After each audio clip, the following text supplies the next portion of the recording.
What's going on, Mountaineer Nation? Welcome into the West Virginia Postgame Show here at the Voice of College Football and live on the Big 12 Voice of College Football channel as well. We're simulcasting on both the West Virginia channel and the Big 12 channel. Appreciate you guys coming in. And how about those Mountaineers? They finally get it done. Neil Brown finally gets it done in multiple ways. Not only does he finally beat Texas Tech for the first time at West Virginia, but also gets his third victory in a row, his first time winning 3 games in a row as the West Virginia head coach. So big day for West Virginia as they come away victorious 20-13 over the Texas Tech Red Raiders. Awesome performance by the West Virginia defense. They made us sweat it out late, but they come away with this big time win. And what's most important takeaway right now is West Virginia is 1-0 in Big 12 play, proving the media wrong, picking them last in the conference, something they've set out to do. And to this point, they're doing that right now. Predicted to finish 14th, but they just beat a team that was predicted to finish within the top 5 of that media poll. So that's something that's a bright spot. And of course, the Mountaineers are 3-1, something that they haven't been for a long time in the Neil Brown era, 2 games above 500. So a lot of improvements that I've seen all around. Plenty to discuss here. Want to talk about it with you guys. Drop your thoughts in the chat in regards to the game, West Virginia's season moving forward. We'll discuss it here following a big-time West Virginia victory. Appreciate you guys that are in here live. If you're in here live or on the playback, do us a favor while you're in here. Hit that thumbs up button. Give us a like. It'll really help this video's performance and future videos performances here. And if you're a West Virginia fan, college football fan, Big 12 fan, be sure to subscribe whether you're tuned in on the Big 12 Voice of College Football channel or the West Virginia Voice of College Football channel. We appreciate you subscribing to both of those. And hopping in here, got one of my co-hosts from the Country Roads webcast, Big Bubba Brad. What's going on, Brad? How you feeling about that Mountaineer victory? Hey, it was ugly, but it was a W, baby. Let's go. Got it done. Got it done. That's right. That's right. 3-1. Neil Brown has taken down Texas Tech and a wet Molly Whopper. Just funky game seems to be the theme of this year, and he gets that chip off the shoulder, and he earns it in the hardest way imaginable. Kudos to Neil Brown for getting his guys right and getting a W in a game that he's not been able to do yet. So. Huge. Yeah, got it done. That's what we needed to see. You know, we've been talking about improvements, and you know, it's baby steps, I guess you could say. But you know, winning the Big 12 opener, winning 3 games in a row, beating Texas Tech are certainly very good steps in those improvements that we're looking to see that West Virginia continues to make so far this season. Appreciate everyone that is in here. Got some people in the chat. Let's see what we got in here in the chat real quick. Snowlord 1999, appreciate you tuning in and chiming in. He said, this team doesn't beat themselves. A lot of changes on this team. Offense still needs some work, but we got it done. 100% the team doesn't beat themselves is something that I wanted to point out. And as far as improvements go, that's one of the main things that stuck out to me. I mentioned that on our Texas Tech preview podcast over on the Country Roads webcast. If you guys want to follow us, you can over there, Country Roads webcast on YouTube and all podcast platforms. We release game previews, podcasts, and review podcasts, things like that. And of course, other kinds of West Virginia sports content here on YouTube. But in the preview podcast, I talked about West Virginia really improving in costly penalties this season. Last year in the Pittsburgh game, they had 11 penalties in that game alone. Thus far, coming into this Texas Tech game, they only had 13 penalties total this entire season, and they'd have improved game to game with that as well. They had 5 against Penn State, then 4 each against Duquesne and Pittsburgh. In this game, I think that they were even less than that 4. I only remember maybe 1 or 2 off the top of my head. So West Virginia is certainly doing a better job not beating themselves. Yeah, for sure. The penalties have definitely cleaned themselves up a lot. You know, and that's a huge change from what we've seen in the past. You know, the fact that we can go in there and we look like a disciplined football team is massive, and I think that really is helping us make that next step. Yeah, couldn't agree more. Couldn't agree more.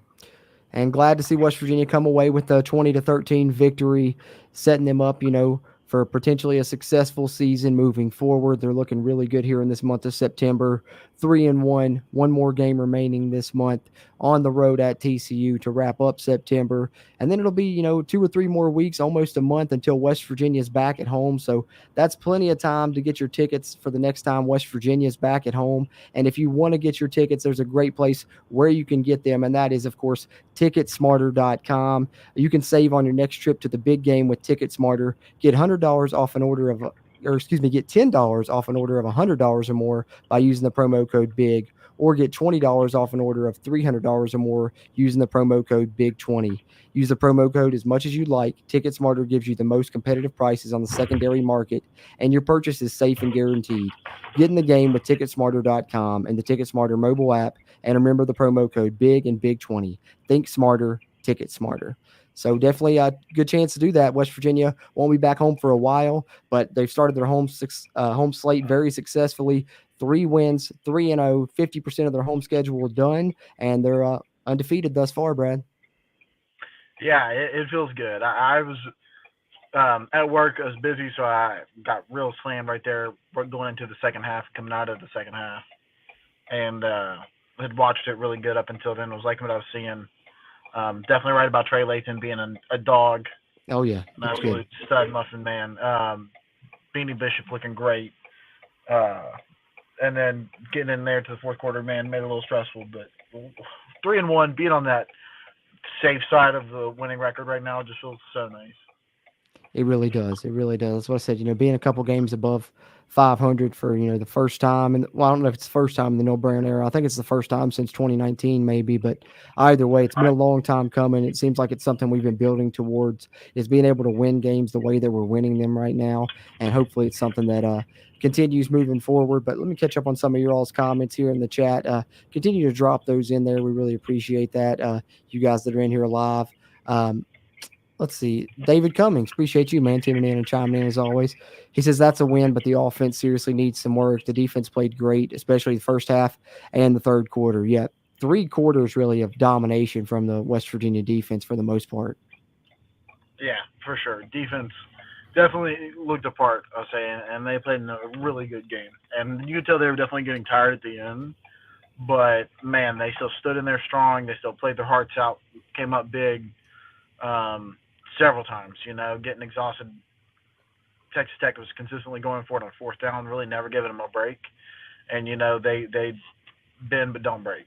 And so really exciting to see that. But, yeah, offense definitely still looking a bit stagnant, except, we do have Nico Markel, hasn't had as many snaps, not looking as crisp. There was another pouring down rain game. He's got more of those under his belts than normal games Yeah, at this point. seems So, like every time we've seen him almost. yeah. So And, yeah, so it's hard to tell how true of a game this was. The 2 interceptions weren't great. But there is still a lot of room for improvement. I still saw a lot of heart out there. He came up big. I remember on a third down, or like a second down, just coming in strong, kind of hurt his shoulder, and then kept pushing through it. So, yeah, really tough, there's still some really good tough things in to the like. running game. Yeah, Yeah, he had some good runs. I was impressed by that. He's gritty, man. He finds a way to get it done. But in regards to the West Virginia defense in that first half and through those 3 quarters mainly, David, I did jot down at halftime just how dominant the West Virginia defense was, because it was really impressive the job they were doing, because it's not like they were really forcing turnovers or anything either. West Virginia didn't force any of those in the game, if you're not counting, of course, turnover on downs. They were just doing a great job, third down defense, and just in general at halftime, Texas Tech had only picked up 2 first downs. They were 0 of 6 on third down, 0 of 1 on fourth down. They had 56 total yards, 17 passing, and 39 rushing. So West Virginia was doing a phenomenal job on defense, and through those 3 quarters. And then in the fourth quarter, Texas Tech was eventually going to put a drive together. But really, as Neil Brown mentioned in his post game interview there on ESPN Plus, really Texas Tech only had the one drive that they put together in the fourth quarter. Other than that, West Virginia completely shut them down. yeah, for sure. Definitely. Definitely. It does feel good, Dustin. Got to agree with you there. Can't disagree with that one. Jesse Branham says the defense has won the last 2. Offense got to do better, or we're going to lose to some teams that we shouldn't. Yeah, offense certainly got to continue to evolve and pick things up. Don't disagree with that. Maybe Garrett Green comes back, it gives you a little bit more explosion. Who knows what's going to happen with that quarterback position moving forward now that Nico's won his first career start and stuff. Maybe it'll be a little bit of controversy. Who knows? We'll have to see what happens there. But what I will say about the offense and Nico, all of that together, Brad, that really stuck out to me, is Texas Tech scores that touchdown, does put that drive together to make it 13-10. And that's when you start to worry a little bit because you've seen West Virginia not put any scoring drives together for a long time at that point, and you're wondering if they can again. And it's clutch time. It's the fourth quarter. It's when it matters. And go down 13-10, and West Virginia comes out slinging the ball with Nico Marchiol and puts together the best drive of the game. And that really impressed me just due to the fact of, we hadn't been able to get anything going. But when it was clutch time, Nico showed up and the offense showed up. So that's got to count for something, as far as the fight of this team and their attitude to go out and get the win. Yeah, without a doubt. And I kind of like the balls to the walls mentality that they came out with a little bit shocking. It didn't really work. Tough conditions, tough ball. But I like the ego behind it. Yeah. I think that was a winning mentality, and it's something that you like to see that you haven't seen as much of. But I did see more of the new Neil Brown that I've been seeing this year, and less of the old Neil Brown that I saw last year. Right. Or last few years. Definitely. Joey, what's going on, brother? Good to see you in here, man. The great Joey Foster, the one and only, says, "How about the Mountaineers? First time winning 3 in a row under Neil Brown. First time beating Texas Tech, and an awesome defense with very few penalties. Didn't like the turnovers, but understandable, especially when Carter gets butterfingers. Yeah, that's the one negative side you can look at is West Virginia had done a great job not turning the ball over. Turned it over a couple times in this game. Lost the turnover battle. Still found a way to win." First one, bad throw by Nico, bad read. And the other one was Devin Carter should have caught that ball. Yeah, definitely, winning in spite of that is something to say. Yeah, for sure. Dwayne Mattern said kneeling in attendance, and it was his type of game. Yeah, I mean, I don't know. Some people were – I guess it just depends on how you feel. For me, I'm just a person that's like, if we get the win, it really doesn't matter to me. I know some other people are like, it's super boring. I hate watching us play. I hate this style of offense. But, I mean, it's working, so I'm not going to complain. Brad, I mean, how are you feeling about it? It's like old school type football, I guess you could say. But, some people compare it to watching paint dry. But if it gets the job done, I'm all for it. How do you feel about this, offense, this plan of attack, I guess? Yeah, I'm a Mountaineer fan first, a football fan second, so. Yeah, absolutely. That's how I feel too. Great way to put it. Tony Kidd, how much has Neil Brown's hot seat cooled off at this point? Brad, what do you think? It's lukewarm. It is. He's been sitting on it for a while, so it's got some residual heat. But definitely, you're showing improvement. If you want to talk about improvement, you beat Pitt. You didn't beat Pitt last year. You beat Texas Tech. You haven't been able to beat Texas Tech in the last 4 years. You beat Oklahoma at the tail end of last year. You beat Oklahoma State at the tail end of last year. That's almost, you could almost consider that some consistent improvement. You know what I mean? And that's like something we haven't seen either is consistency. And so, yep. Got to give him credit where credit is due. I'm critical of him a lot of the time, but yeah, definitely think that he's shutting some people up. Especially, I saw one. I forget which super reputable news outlet it was. Dropped an article before the game saying how West Virginia was going to get blown out of the water by 3 different people today. So that didn't happen. That definitely did not happen. So people have been underrating this team, and I don't want to put the cart before the horse and say they've necessarily turned the corner, but we're starting to see the things that we thought we would see when Neil Brown was hired. We talked about it on the podcast in the past, comparing it to the old Bill Snyder Kansas State teams, just super detail oriented, do the little things right, the fundamental things, don't beat themselves, very low number of penalties, usually win the turnover battle. Like I said, we lost turnover battle today, but been doing an excellent job not committing penalties, and we're looking like that style of team right now so far this season, and that's awesome for me to see. I love it. I'm right here with Eric Flowers. I'm feeling that. Absolutely. I got to step away for a minute, Jordan. I'm going to try to join back in about 10 minutes. Yeah, go ahead, man. No problem. Thank you. All right. Eric, I appreciate you, man. And he says, lose games we might have won. We were predicted to win 4.5. We weren't supposed to win this one. Defense is showing out. 100%. I couldn't agree more. I think that one of the better times that or the best what am I trying to say here? Shoot. The best bets. That's what I'm trying to think of. Sorry, couldn't bring it to my head. One of the best bets recently that I've seen is the 4.5 win total on West Virginia. I actually took it multiple times on DraftKings and tried to tell some people get in on that. West Virginia predicted 4.5 wins total on the season. Thought they would easily get over that 4.5 win total. So yeah, already 3 wins down. So can knock out 2 more. They'll have that done. I think I got in on the conference win total as well because I think it was 3 or 4 predicted conference wins. So I felt like got a good chance to get that one as well. And I feel even more confident about it at this point. Joey Foster says, I like games that depend on the run, but at the same time, he likes Dana's offense as well. Gives him a happy medium. We ain't quite there yet. Yeah, exactly. We're getting closer to that happy medium because, with the Dana offenses, you had the explosion, but one thing that you would never have would be the discipline. You were always going to lack that discipline. And I think that's why we failed to get over the hump and why people were really excited when we brought Neil Brown in. It's because you were bringing in some of that discipline, a bit different attitude, and hopefully we're going to combine it with some explosion on offense as well. Haven't really seen the two work in combination yet necessarily, but I'm absolutely loving seeing the discipline that we're seeing this year, and that's going to lead to good results. Great play in the trenches that we're seeing this year, that's going to lead to good results, and I think the explosion on offense will come. Like we said, Joey and me and you talked about, before the stream as well, that drive in the second half of the offense in the fourth quarter when they needed it in clutch time, I think shows that there is some capability of this offense evolving and finding ways to score, because they went a little bit more up tempo. They threw it around a little bit more and played a little bit differently than they had the rest of the game. And it looked really good when they did that.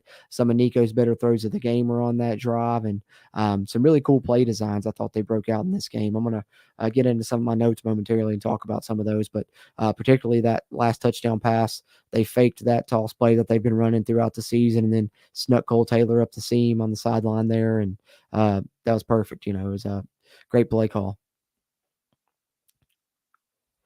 Dwayne Matter said, "No offense, man. They did what they had to do at times. Just nice kneeling there." No, you mentioning Don Nealon's style of football just led me to want to ask Brad, that question because that's something that I've seen people talking about was the style of play West Virginia's playing. Some people like it, some people don't. I love it, so I thought it would just be a good topic. Definitely didn't think you meant anything by it, Dwayne. Always love and appreciate you, man. And having Nealon there is always good. Maybe that's a little bit of a good luck charm and why we were able to come out on the end there.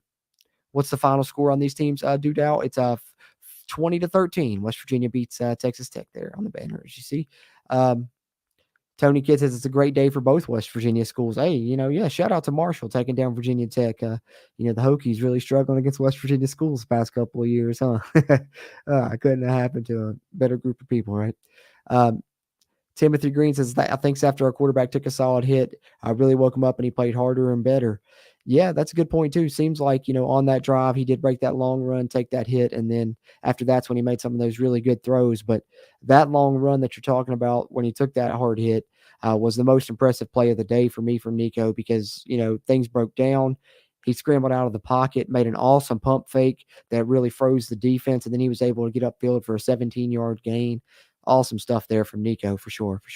I appreciate everyone that's in here live. Continue to drop your thoughts in there in the comments there. We'll continue to catch up with them in the chat. I want to run down some notes here I took throughout the game.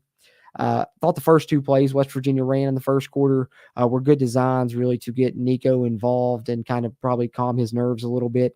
First play of the game, West Virginia got him out of the pocket on the move, rolling to the left, and a little bit of an easy completion to Hudson Clement to start the game, and then followed that up with a read option. Everyone crashed. Nico was able to keep it for a 15-yard gain. So love those first couple of plays West Virginia brought right there to begin the game. It's kind of the first thing I jotted down. And then, of course, that drive ended with a punt, but Oliver Strahl downed it inside the 20 again. He's done that several times throughout the season. I really like what I've seen from Oliver Strahl, and the West Virginia special teams in general has done a good job. The West Virginia defense would then force their first 3 and out, something that, they would become a bit of a trend throughout this game, especially getting stops when Texas Tech was going for it on third down. I believe they only converted 2 or 3 third downs the entire game, if I'm not mistaken. Had a sack, a great tackle, an incomplete deep ball on that one. And West Virginia nearly got a hold of that punt on the first punt Texas Tech attempted there. And then, of course, West Virginia's next possession was when you got the big mistake that Nico made on the day, the lone interception that was, a bad ball by Nico. The one he had later, mentioned it a little bit earlier. Thought Devin Carter could have had that one. This was a bad read. Dunlap for Texas Tech is able to jump right in front of it, get an interception. So after that, Nico looked a lot better, but had you a little bit worried on that second drive there for West Virginia when he threw that pass. But from then on, things settled down. He played a lot better, and the West Virginia offense, despite struggling at times, they did pick up first downs a lot in this game, and they really possessed the ball, which I think was their ultimate goal coming into this one. It seems like the defense bailed out the offense then on the short field, forced a field goal, cover zero all out blitz on third down, really got to Shuck there before his injury. Of course, Shuck would injure his ankle later in the game. We'd see Baron Morton, which is just so crazy that it's the fifth consecutive year West Virginia's faced a Texas Tech backup quarterback, going all the way back to Neil Brown's first year back in 2019 when they faced Jet Duffy, then Henry Colombi for 2 years in a row, and then Morton again last season. So 5 years in a row, West Virginia's played at least a Texas Tech quarterback in some capacity throughout the matchup, and this was the first time West Virginia was able to get the win at least, so that's positive. Didn't Lee do anything, but I did like the look, so I jotted it down in my notes. When West Virginia got the ball back, they came out one play in the diamond formation, and you had CJ to the left of Nico Markiol, tight end Traylon Davis to the right, and Jaheim White behind them to make out that diamond formation, diamond pistol formation there. And they ran a little bit of a triple option look with CJ kind of being the dive man, and then Nico with the option to keep it himself or pitch it to Jaheim White, who would have been there behind him. Handed it off to to CJ on that play, but I liked that play design and, a few others that West Virginia showed in this game. Followed that up, then you saw another one of the plays that I liked, and that was an end around handoff to Rodney Gallagher, and he showed a great physicality on that run that I wasn't expected to see from him. Really broke through some arm tackles and picked up a first down for West Virginia on that one. And on this drive, that's when West Virginia really, I thought, took control of the game and really imposed their will on Texas Tech. It was a physical response after giving up that field goal to Texas Tech. West Virginia, driving down the field, all mainly runs, and it's just a physical edge that we haven't seen in recent years from WVU football. So I was really excited to see that. Then you get the first pass on that drive. Finally, it's an RPO that they've been utilizing a lot this season with Cole Taylor coming out on the flat, almost like an extended triple option, but complete that for a first down to get into the red zone.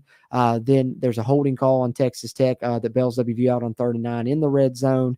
And then you get power football for the CJ Donaldson touchdown, which I thought was just really cool to see West Virginia right there on the goal line. Get under center. You bring in the fullback, Luke Hamilton, that we brought in, the FCS All-American transfer that's here as a preferred walk-on, wearing number 35, just like Owen Schmidt. And I've loved seeing West Virginia utilize him at the fullback position at times this season. You get him and Traylon Davis in front of CJ under center. CJ goes straight up the middle for the easy touchdown run. And that was awesome to see West Virginia take the lead there and then never look back and give it up again. And I'll get into some more of my thoughts momentarily. I want to catch up with you guys in the chat before I do that. Let me take a swig of my water real quick in the meantime.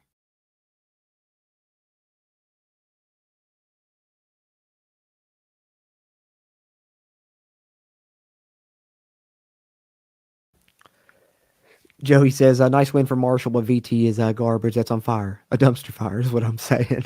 Yeah, they are. They're hurting right now, especially I don't know if Ollie Jennings ended up playing or not. I know he had been out, and I think Grant Wells is still out for them. So, not that they were doing much better with their starters in there, but with their backups in, it's been really really a struggle for them. So, who knows? Maybe Brent Pryor will get it turned around for them, or maybe they'll be on another coaching search. But right now, they're certainly struggling. Tony Kidd says he loves old school football. I agree with you 100%. Went on to say as much earlier, and I'll continue that sentiment. Love it. I love the physicality that we're playing with, the hard edge. It's something I've been wanting to see from West Virginia football for a while, and it's awesome. And as long as it results in wins, I don't think you can complain too much, regardless of how you feel about it. Taylor's been a pleasant surprise as well, Tony goes on to say. And yeah, I think a lot of people didn't realize how much he would be utilized this season, myself included. I knew that he could be a weapon, but they've really targeted him a lot, especially in the red zone. And I think he'll continue to be that weapon for West Virginia in the red zone.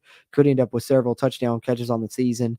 No, he had the one in this game, but he almost had another one over the middle that he went up and got, and the ball just went right through his hands barely. So Jesse Brandon, appreciate you as well. He says it's a great day to be a Mountaineer. All that matters. Let's do it again next week. Glad to finally start trusting the climb. Hey, man, that's awesome to hear. I was hoping that that's what would finally happen this season. Neil Brown's job in question, but he also finally has a lot of the pieces in place. The team's chemistry is kind of getting to where he liked it. You heard them say that throughout the offseason. They had a quiet confidence about them. And, West Virginia overmatched against Penn State, but none of us really expected them to win that game. But since then, they've turned around, defended their home turf. They're on a 3-game winning streak for the first time in the Neil Brown era. We talked about the improvements, discipline wise. Not a lot of dumb penalties. Been doing better with turnovers. Hardly any penalties in this game. They've had 5 or less penalties in every game this season after starting off last season with almost 20 in the first 2 games. So improved there. That's helped you a ton. And I think, you've continued to see improvements around, the running game has been, of course, the weapon this season for West Virginia. And that's crazy to think of when you think about the first, 3.5 years of the Neil Brown era. And, I got to shout out that rushing offense as well, because West Virginia had not ran for 100 yards against Texas Tech under Neil Brown yet. And, I mentioned in our preview podcast that was going to be one of the big keys to victory, is they finally had to rush for over 100 yards against Texas Tech if they were going to find a way to win this game. Not only did they do that, but they did it in the first half. They had over 100 yards rushing in the first half. West Virginia counted on their run game. They counted on this offensive line that's been absolutely awesome up front this season, and it's paying off. And if you're one of those people that, never doubted Neil Brown, I commend you, because, I was on the fence there for a little bit, but I'm really starting to get back in his corner. And not that I was ever not trusting the climb, because I'm 100%, a well-documented climb truster. I got, a couple of trusted climbs hat. You've seen me wear them on the podcast even. So I'm always going to support him as long as he's here. And I was hoping to see him turn it around, see West Virginia have a successful season. And to this point, he's well on his way. Knock on wood. We'll see what happens moving forward. Got a couple tough road games. Need to see if we can win on the road in conference play. Like I said, all 3 of these wins were at home. So let's see what we can do there and see if we continue to improve this offense. But we've certainly got a chance to be a very successful team this season, for sure. For sure. Continuing on, want to catch up in my notes here. I want to encourage you guys, continue to drop your thoughts in there. And if you are in here live, or even if you're watching this after the fact on a playback, give us a thumbs up, drop a like on the video. That really helps. And subscribe, whether you're watching on the West Virginia Voice of College Football channel or the Big 12 Voice of College Football channel. I'm here on the West Virginia Postgame Show. We're simulcasting across both channels there. But continuing on, after the West Virginia touchdown, that awesome drive, a 13-play touchdown drive, 12 of those plays runs for the Mountaineers.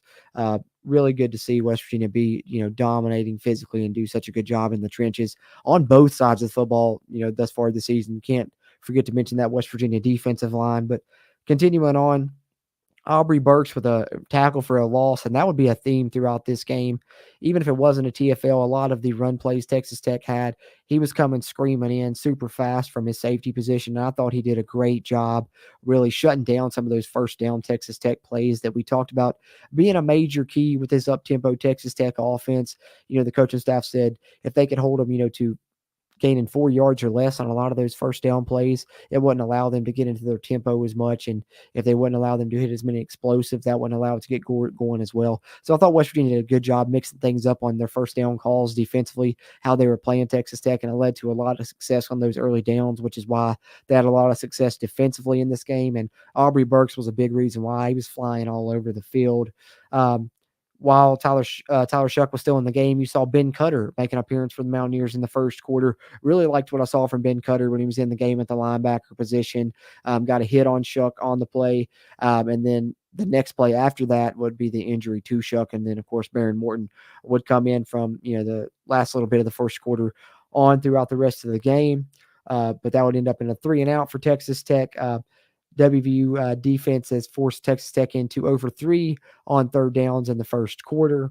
Then you get a 20-yard punt return from Preston Fox, who I thought looked really good. I wanted to mention West Virginia special teams, and I thought he was a standout in that area. Look out for him to break one this season. He's made a couple good plays there.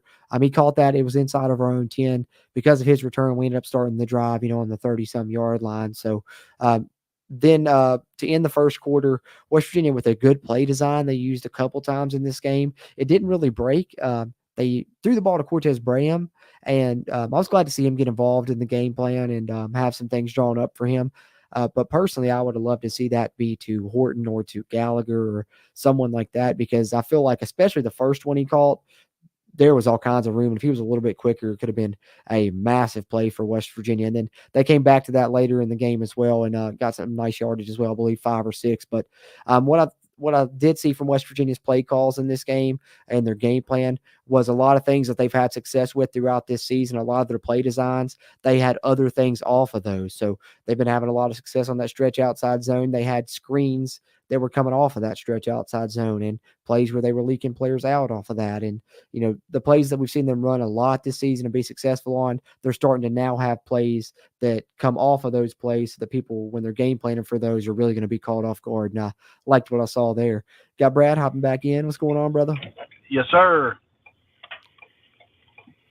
See if I can get you back on here normal with me. Got the layout all screwed up here. There we are. Now we're symmetrical. Here we go.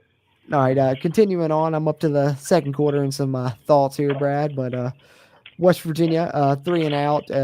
Morton takes over at quarterback for Texas Tech. 12 plays, 20 total yards for Texas Tech is what they managed on offense when Tyler Shuck was in at quarterback. Second quarter begins with a Day Hawkins sack, and that was only on a 4-man rush for West Virginia. Didn't bring any pressure. Just a great one-on-one play there by Day Hawkins to get the pressure and get the sack. I liked what I saw there. Led to another 3 and out forced by the West Virginia defense. That drive, you get the 4th and 1. West Virginia tries the quarterback sneak they've used all season. Barely gets it on probably the closest measurement I've ever seen. Literally was just the barely tip of the football over there to get that one. Then the next third down, West Virginia has a 3rd and 3. Nico breaks off a 20-yard run. So, West Virginia did pick up a couple explosive plays in this game. That's something we've complained about, the lack of 20-plus yard plays. West Virginia did get a couple of them, so they found a way to manufacture those. That helped a lot. The next one they would manufacture on that same drive would be on a double pass. Traylon Ray would catch the screen from Nico Marchio on a backwards pass and then hit Cole Taylor down the field to set West Virginia up first and goal after a 22-yard gain. How'd you like that trick play there, Brad? I know we talked about Rodney Gallagher maybe being involved, but it was actually Traylon Ray. Yeah, I actually didn't see that play, so I didn't know it happened until you just said it. Yeah, it's crazy. As Nico caught the ball, and when he caught it, he kind of stepped forward, which I thought was odd. But then I saw him throw, a backwards pass to Traylon Ray, and I was like, oh, he's about to throw this. And Cole Taylor was wide open, called it 22-yard gain to set up a 1st and goal there. Ended up leading to a field goal, I believe, if I'm not mistaken. And I think it was kind of, you were talking about a little bit of offensive play calling when I first hopped in again. And I definitely saw some there was one, and I immediately sent it to the group as soon as it happened, where we were down inside the red zone, couple yards away from the end zone, and we line up with 2 tight ends as our fullbacks in front of C.J. Donaldson. Yes. And just are daring them to stop you. You know what Luke I mean? Hamilton. Luke Hamilton was on the field leading that one, man. That was awesome. Yeah, so it's just that's the play calls that you love to see. Don't make it complicated. Line up your best men, your best blockers, and dare them to try to stop C.J. Donaldson somehow, some way. Yeah, and that's how you really got something, and that's why I've been impressed with the West Virginia run game this season, because everyone knows it's coming, and they're still getting there. They're still getting home, and that's when you really got something. So, for everyone's complaints about the offense, I've been so impressed with this offensive line, and I know we didn't score points as much as people would have liked, and if we would have been able to put some scoring drives together, this could have been a game that we, got out of hand and, led considerably a lot more than we did and wouldn't have had to sweat it out late. But West Virginia, it's not like they really struggled to move the ball that much either. It wasn't like it was a ton of 3 and outs. They were moving the ball decently. They just, couldn't manufacture any touchdowns for the most part. Yeah. I mean, I think you saw several plays that, we had wide open receivers and we just, they dropped it or we missed them.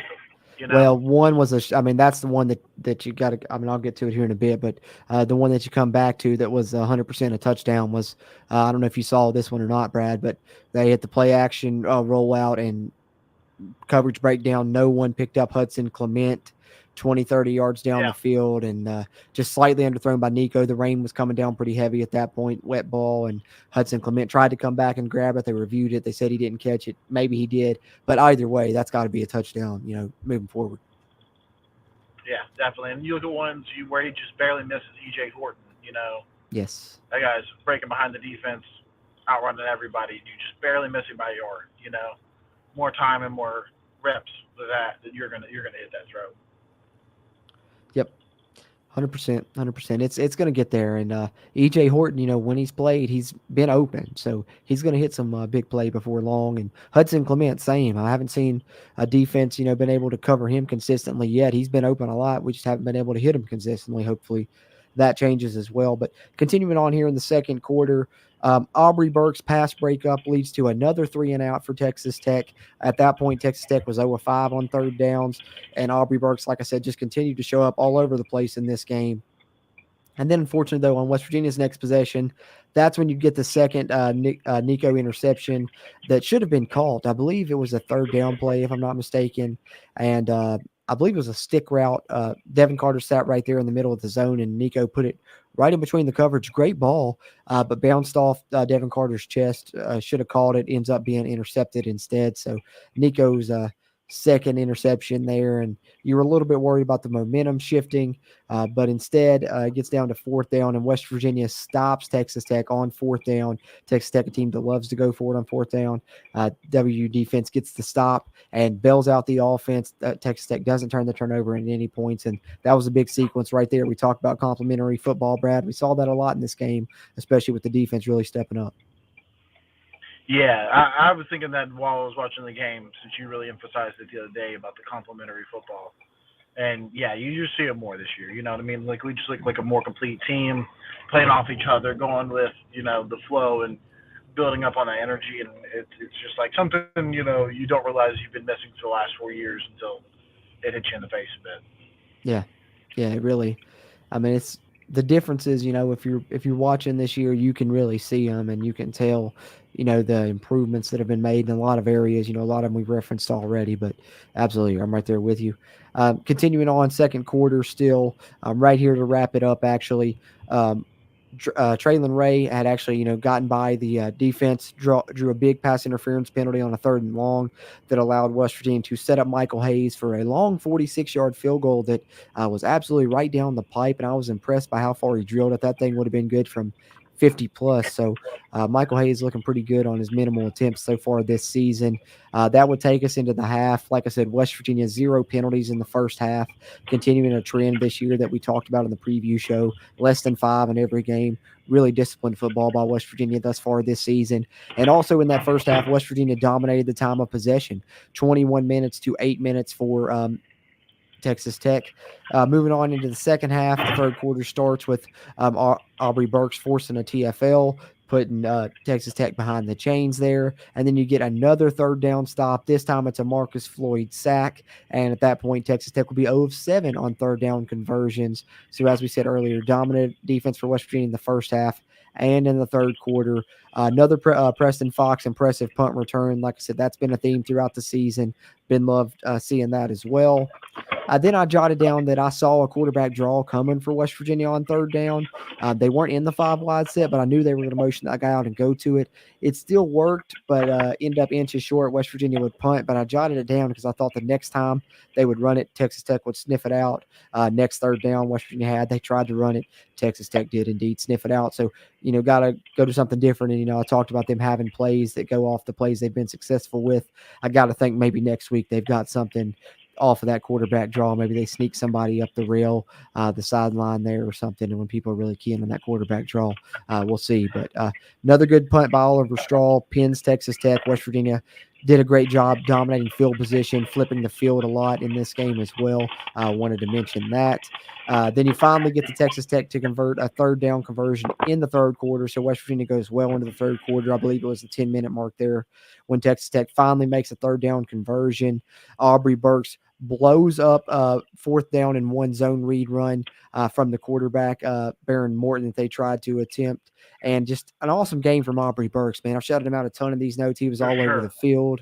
And then when West Virginia got the ball back, Brad, had to write this one down just for you, man. Got us a Justin Johnson sighting today. Finally got his first Yep. carry of the season.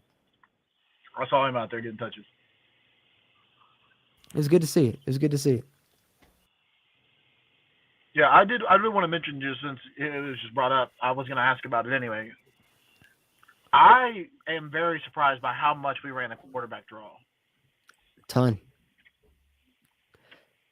A lot of third downs, a lot of third downs. With, with, I think it was Dwayne in here that mentioned something about Don Nealon being there, and he had to love the draw play on third down. That was one of his go tos, and we kept going to that quarterback draw on third down. It was yeah, very for me, it's successful just in the more first with. half, but after a while, it just became predictable. Unfortunately, Yeah, I didn't see it as like a success or not success thing. For me, it was, hey, we don't have a lot of depth at quarterback.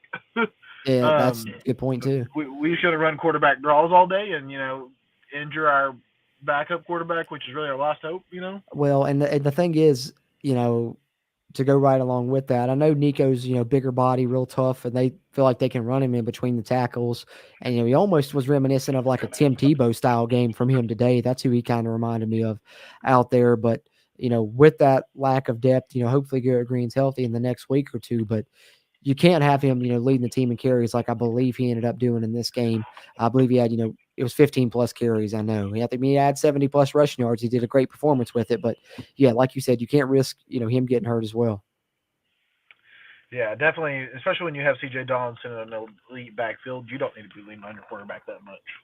No.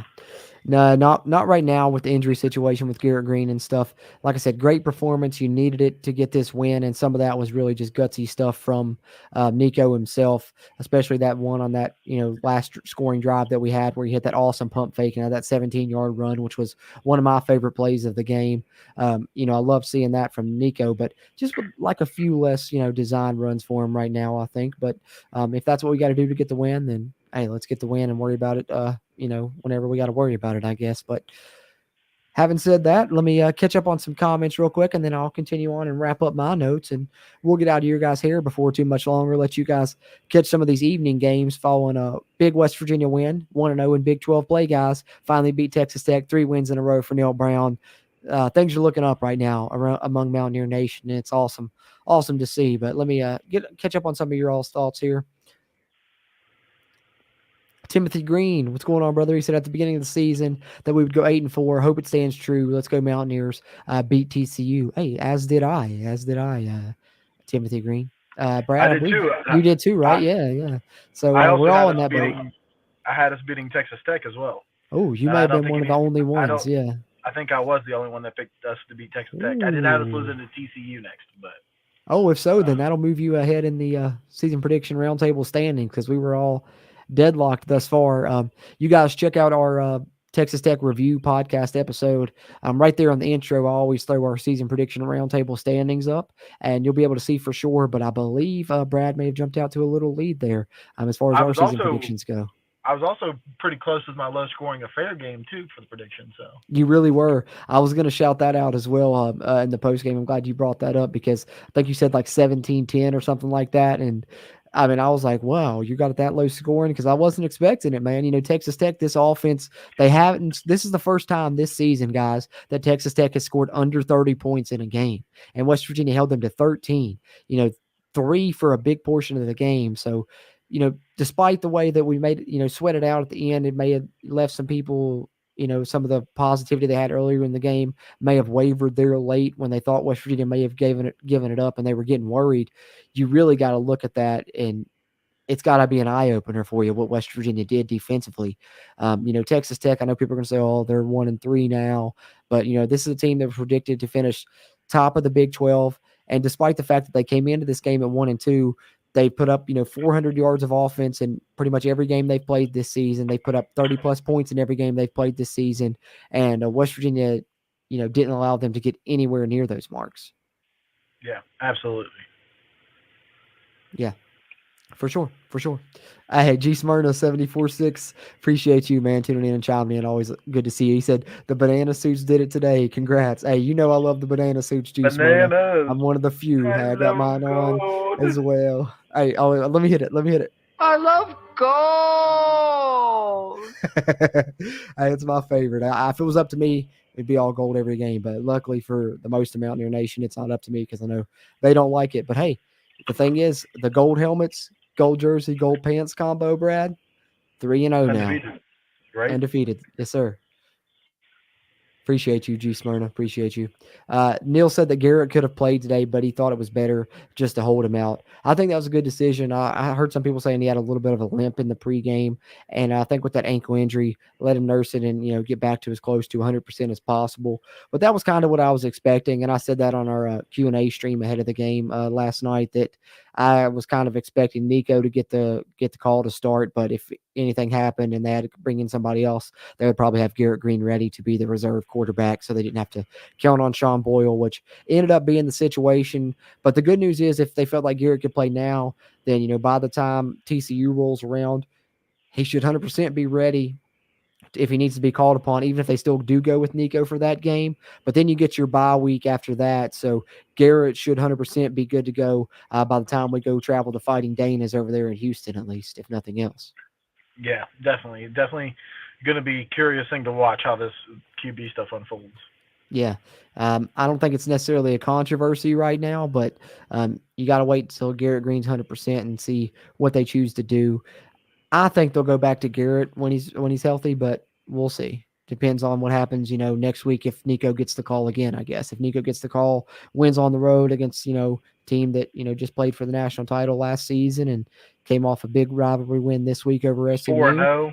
Yeah, Yeah. it's going to be tough to pull him out. So we'll have to see how that plays out. Stay tuned to the Country Roads webcast where we'll continue to update you guys on those situations moving forward. So check us out here on YouTube. Check us out on podcast platforms. But appreciate you tuning into our post game shows. We'll be here following the West Virginia games all season here on the West Virginia Voice of College Football channel and the Big 12 Voice of College Football channel, which we ask you to subscribe to either one or both of those, please. And throw a like on this video if you would. That really helps as well. But continuing on here in my notes, just got a few other things that I jotted down. West Virginia's first penalty of the game came in the third quarter, and even that was questionable. It was a snap infraction called on Zach Frazier when they were going for a quarterback sneak on 4th and 1, and even the broadcaster said that they didn't really even see him move the ball. So I don't know, but either way, that's the first penalty West Virginia had, so they went over half the game with 0 penalties.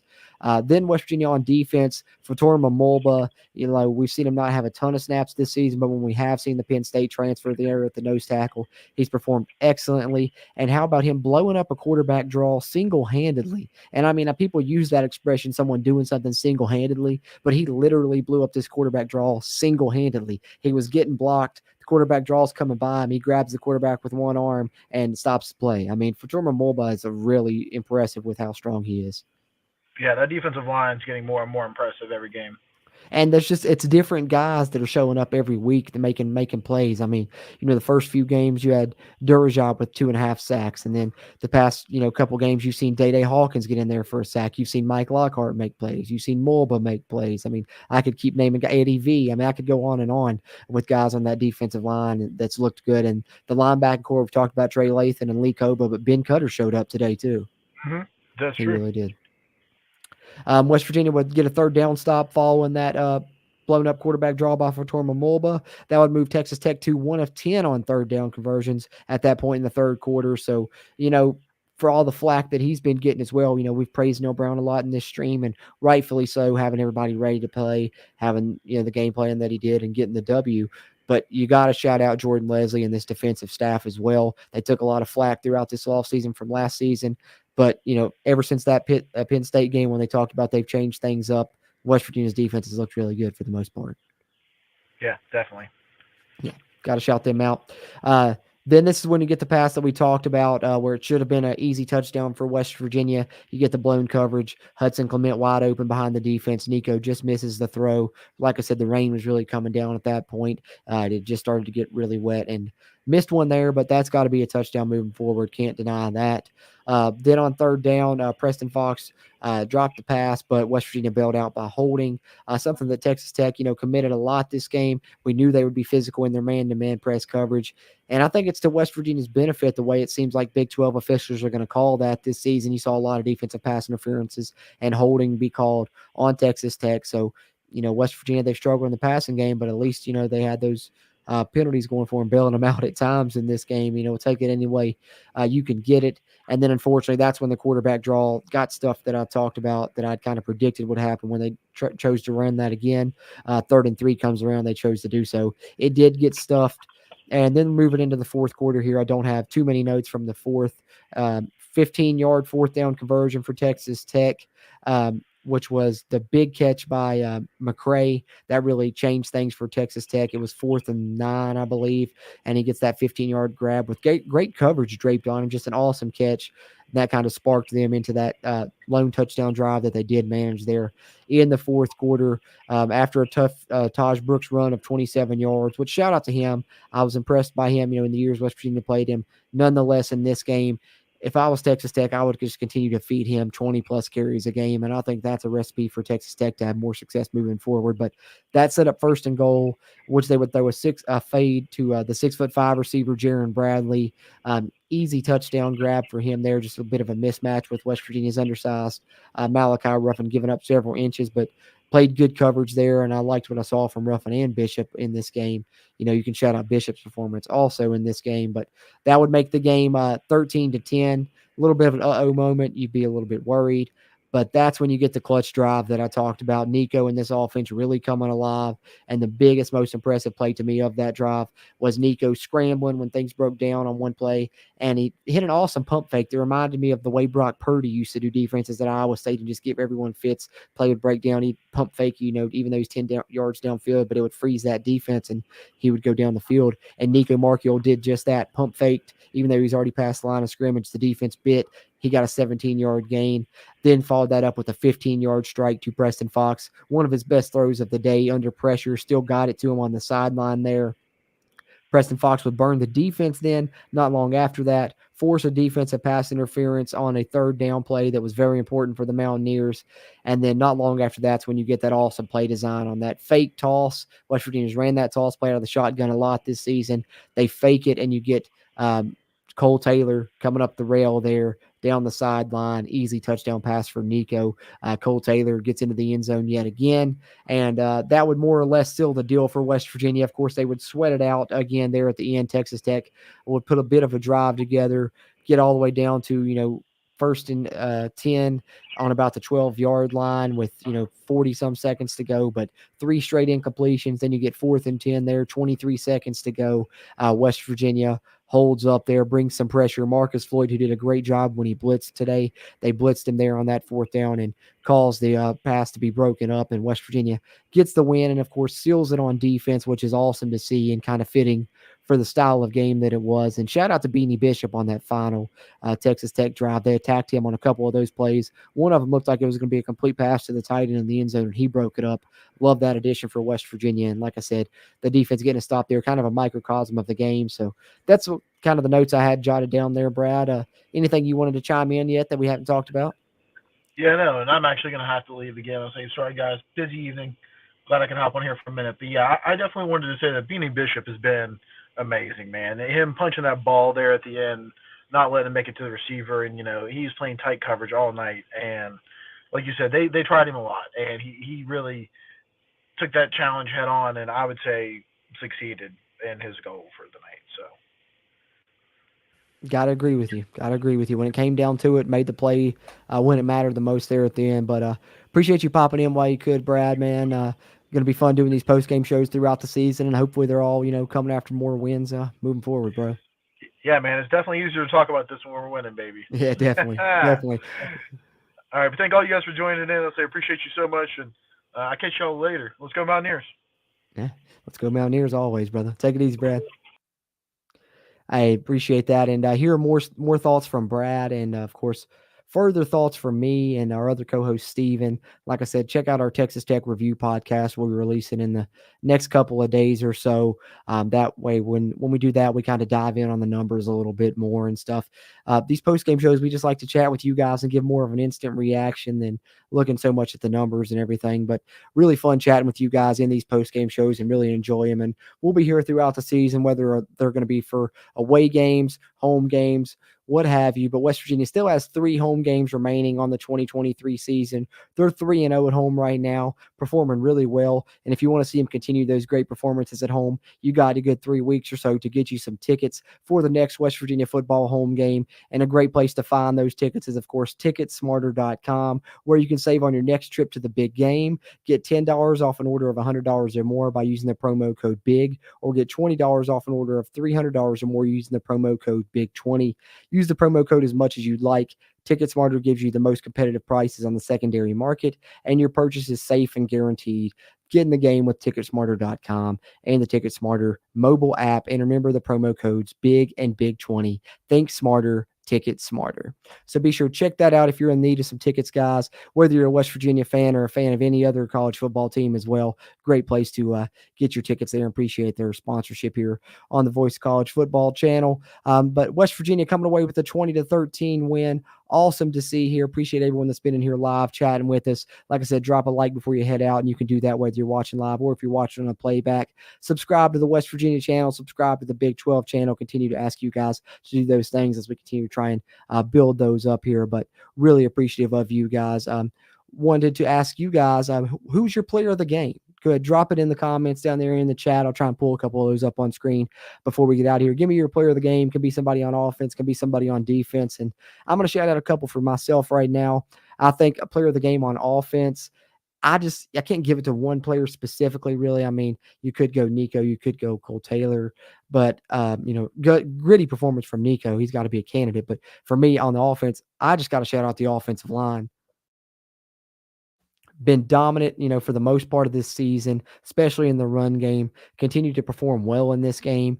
Even there was a series or two. Our left guard Thomas Remick went out with an injury. Jaquay Hubbard came in, didn't miss a beat. Offensive line still performed well, and they've got the job done when we've needed them to perform well in these past couple of games. Talked about that clutch drive once Texas Tech had answered to make it 13-10. West Virginia puts together that really important response right there, and that's something you've seen from this team is we talked about the physicality, the improvements, but they're really mentally tough. You see that not only with how disciplined they've been, limiting penalties, but you see it with how the resolve that they have, the ability to keep fighting in these games, the ability to, take haymakers from other teams and swing right back. They got down 3-0 from Texas Tech. How did they respond? They put together a big, long touchdown drive, 13-play drive, 12 runs, just imposing their will on Texas Tech. Then, like I said, Texas Tech cuts to 13-10. How do they respond? Maybe the best drive of the game to make it, 20-10. And then Texas Tech has a chance there late. What does West Virginia do? They bow their back, get the stop that they need to seal the game. And can't say enough about the West Virginia defensive performance. But let me know your all's player of the game there in the chat and catch up on some of your all's comments, and then get out here before too much longer. Appreciate you guys being here. And like I said, be here after all the West Virginia games throughout the remainder of this season. I appreciate you, Joey. Have a good night, man. See you heading out there. Appreciate you, man. Chad Atkins, I appreciate you, man, tuning in and chiming in as always. 3 of 13 on third down, 2 turnovers, a win, but ugly. Yeah, that's the other side of the coin. You can flip it and look at the offense right there. That's not going to get it done. 3 of 13 on third down. Third down's been an issue this season offensively. The good side of it is defensively, we've been doing good, holding teams to a low third down conversion rate, but we've got to do a better job converting on third down offensively. The 2 turnovers, unfortunately, they didn't come back and bite us. The one led to a field goal. The defense was able to hold them there, and then the defense really stood up, didn't give up any points off the second one. First one, terrible throw by Nico. Second one should have been called, kind of a freak interception there. But West Virginia has done a better job with turnovers thus far this season. This was the first game, I think, that they've lost a turnover battle, if I'm not mistaken. So there are some downsides there for the offense, some things they got to improve on, Chad, and third down conversions is certainly one of those. We talked about explosive plays being an area they need to improve on. I think they still need to produce a few more, but at least they were able to get at least a couple of those in this game, and that helped them on their scoring drives. So that's an area that they've got to continue to get better at, is on the offensive side, particularly the passing game. We all know this. We all see this. West Virginia, people are going to really key on the run. I mean, they are keying on the run. West Virginia is still finding a way to get it done. They're being creative, doing some different things, but going to have to continue to develop that offense, because don't know if you can keep allowing teams to score under 20 points. That would be awesome if you could, and that would be very impressive, but we'll see what happens moving forward. Tough test on the road coming up at TCU. They've got a good offense. We'll see what happens there. Probably going to have to score some points in that game. But then again, I said that about this game, so who knows? But I agree, Chad. Offense, definitely room for improvement there, but got the W. Like you said, that's what matters. And a big one, important one for Neil Brown, important one for the West Virginia football program. And don't think we're around that corner yet, but, we're coming close to turning around it. We're coming close. Did Miles Price play any offensive snaps? Bryce Baker, not that I saw. I only saw him in there on punt return. I did not see him in there on offense. If he was in there, he certainly wasn't targeted any that I saw when I was playing pretty close attention. Did not see him targeted any. Appreciate you being in here, though, Bryce. Appreciate the question as well. Timothy Green loves the gold. I love gold. Hey, me too, man. You know, I love the gold.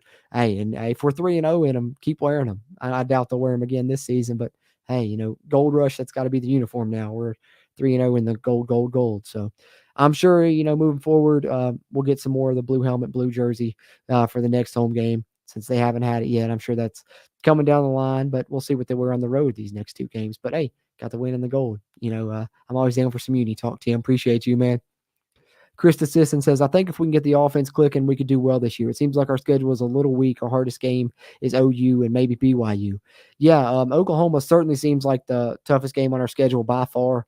I think every other game on the schedule at this point is winnable for West Virginia. And not saying Oklahoma is not winnable. I mean, Cincinnati gave them a pretty good game themselves. Cincinnati looks like they've got a pretty good defense, but so does West Virginia to this point. So, you know, West Virginia is a team that's flying under the radar. That's the way that we liked it. We talked about them being undervalued coming into this season. I scoffed all offseason at the 4.5 prediction win total, all of the negativity that was coming in.